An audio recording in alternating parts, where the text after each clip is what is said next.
Your food or your life. Hi, my name is Jill, and this is part 3 in a series that I'm doing on food, you, tiny spaces, and those of you who want to live in a more nomadic or mobile way. And in this video is probably the most important set of lessons I've learned in this process of me living in a small space, of me having an unstable environment, having poor access outside of this, not having 24/7, 365 access to food, having financial difficulties sometimes without not being able to have access, storage difficulties, a new way to learn to eat. So the first 2 videos I kind of covered all of that, but this video is probably the most important. And it's really come on the back of what I've learned probably in the last year about the very practical aspect of what it means to be short on food or limited on food when you have to still be mobile and you don't have full access, and what that really means for the best way to manage that for your survival or if you're under just really hard times. So before we do that, we're going to take a deep breath and we're going to see you on the other side.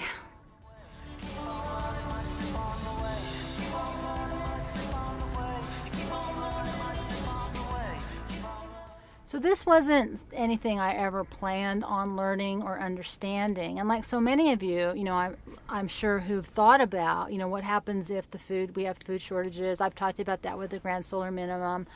There's always that threat, the world's going to end and there's not going to be enough food. This is the first time in my life as an adult that I actually experienced food shortages, the inability to access food, the inability to cook it.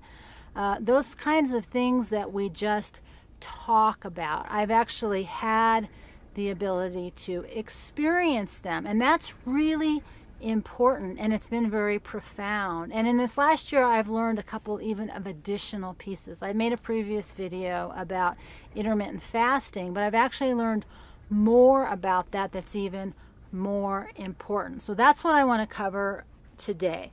So the first thing that we're going to bring up when we talk about that is that you never want to eat if you don't have water. That's just a basic survival thing. So if you don't have anything to drink, don't eat. That's the first thing, just as an FYI. That one's easy to forget.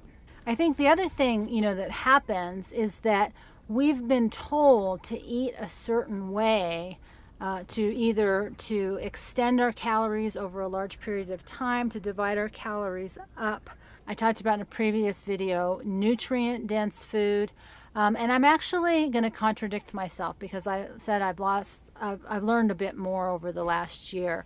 But before I talk about the specifics of that, I just want to talk about it from a psychological and an emotional place. And starvation is a really interesting thing. It causes specific changes in our brain, and so I'm not advocating going hungry. I'm just talking about it in that it's easy to assume what you would be like. It's very different when you are actually hungry. And I think one of the most powerful things we can do is to understand some of these processes and have the experience of them before a real crisis hits, to know how you are going to be. And I can tell you on a personal level, I have more of that typical hypoglycemic experience where if I don't eat on a regular basis or I don't eat in a certain way, I get very dysfunctional. I get spacey, I get irritable, I get irrational, I can get very moody. So I have to be really careful about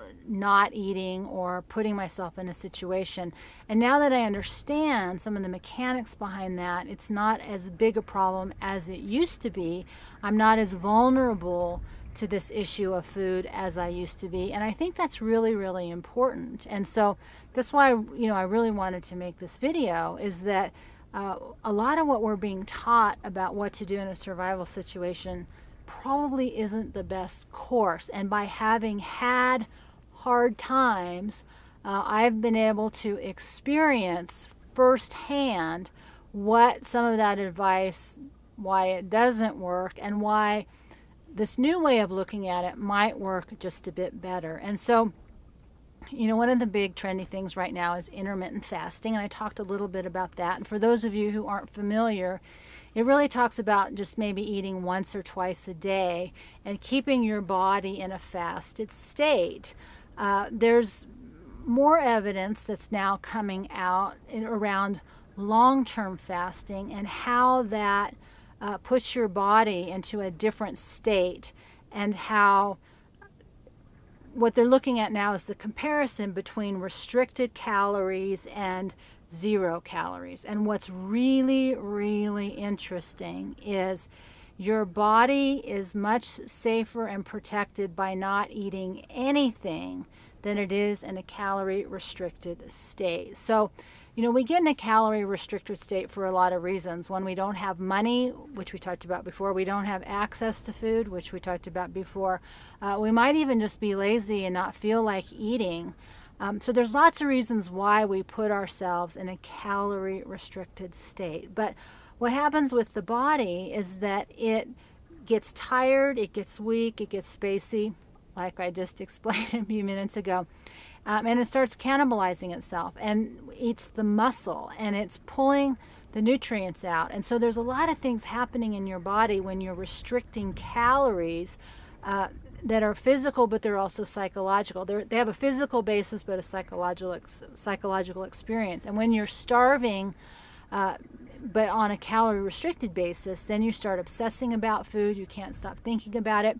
What's really interesting is if you look at all the behavioral aspects of some of young girls who are anorexic, they're the exact same things that happen whether it's full-grown men on a calorie restriction or not. So a lot of our behavioral stuff is really chemically triggered by a calorie restricted state. And most of us who've tried to lose weight, right, over the course of our lives, we restrict our calories. Well, now the evidence is showing that you're much better off eating a complete, 2,000 calories a day or nothing at all. And there's a lot of biology that goes in that, and I'm not talking about this to have to convince you. Why I'm talking about it is that if you're ever in a situation where you don't have money, you don't have access, or there's just really bad things going on in the world, and food is the resources of food are actually very scarce, you're much better off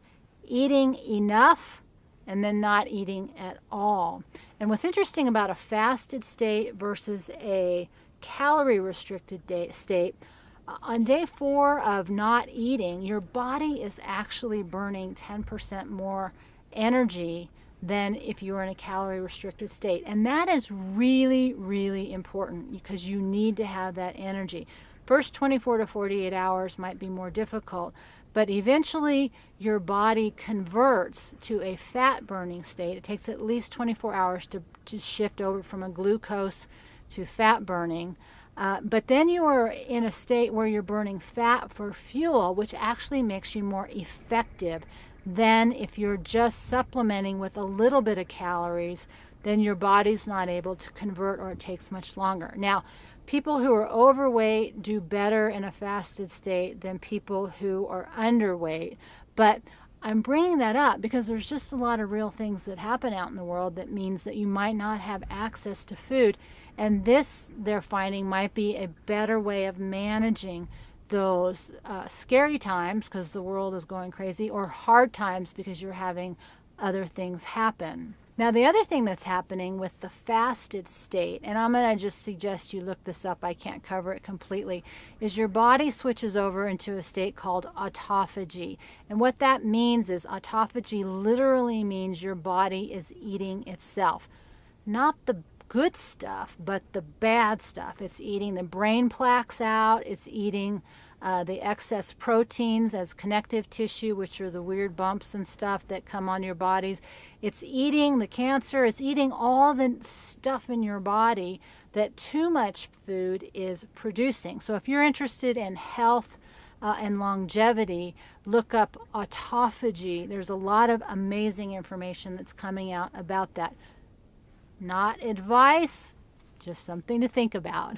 To kind of wrap things up for this video and this series is the reason I wanted to bring these ideas up was that especially in America, but I think in Western civilization, we have a really interesting relationship with food, and shifting into a different way of being in a small space, not having access, not having money, moving around, not knowing where the food is, not being able to store food, not knowing, when will be the next time you can get food. These are all really interesting questions that most of us don't have to answer when we live in a house and we have steady access to food.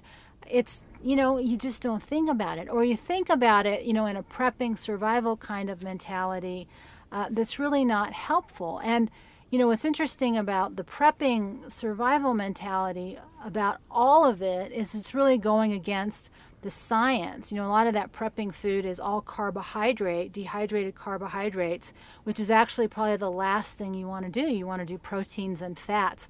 But see, proteins and fats are hard to store, especially if you don't have electricity to keep them cool. So we're in a really interesting moment in time where a lot of us are having, a different kind of experience in terms of living small or being nomadic and just not having, a great big refrigerator, a great big freezer, and a great big pantry to draw from.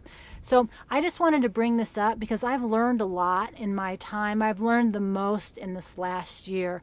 But I've also, learned a lot about myself and my own relationship to food, myself and other people and our relationship to food, and how so much of our relationships are around food, how that's probably not a good thing, and that this has been a real eye-opening experience to change my relationship to food, not just to focus more on it, which is what as a culture we seem to be doing. And so much of what I'm trying to do with these videos is to talk about a new culture, a new way to be.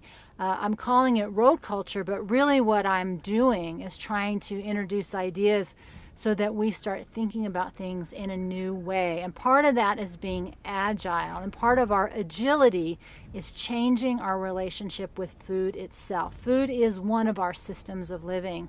I think our relationship to food probably would benefit from a great shift in how we interact with, how much time and attention we spend on it, because, and this is the most important thing, our relationship to food is the easiest way to control us. So the more you know about yourself and food, the more agile you are around that subject and that process, the stronger you're going to be. And that is my goal here, is strength through agility, not just survival, but also in creating a new culture in which everybody wins.